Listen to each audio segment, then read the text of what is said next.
Assalamualaikum bang. Okey kan mau tanya Pak Usman untuk clear cook kelas urik ni bang. Hot 255 high solid ni setahun dah barang bang. Bang abang beli sendiri bang. Setahun dah barang bang. Di BMW ni bonet depan bumbung dengan bonet belakang dia sembuh mari bengkel PJ Spirit untuk pakai clear ni bang. Abang beli sendiri bang. Memang merecik hawa bang. Untuk clear kelas urik high solid ni bang. Hot 255 bang. Abang tengok di atas bumbung dia ni dia warna hitam bang dah. Abang lihat dia bang tu. Nampak Pak Usman bang. No.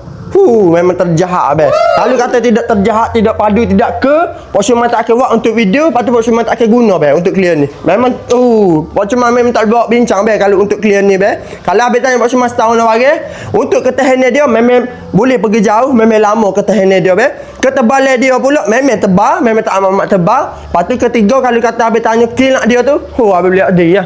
Macam jiru air abang di bonet ke apa di bumbung abang boleh tengok abang. Okay nak dia. Ni kita tidak polish lagi bang. Kita baru sudah masuk 3 lapisan bang. 2 lapisan habis beli sendiri lah setahun dah barang bang. Jahat bang. Apa?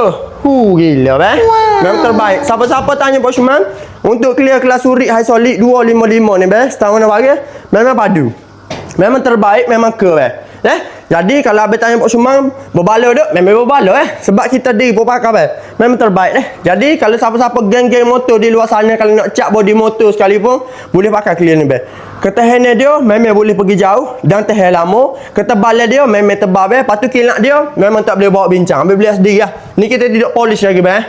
Kalau kita polish ni di bumbung bonet BMW ni bang, memang terbaik, memang ke, memang per bang Jadi siapa-siapa nak beli bang, abang boleh check out di Big Kuning Pak Usman sekarang bang. Memang padu, memang ke, memang per bang di Big Kuning Pak Usman ada bang Apa-apa ingat bang, kita pergi dengan kualiti akan mari bang 1 2 3 lepas.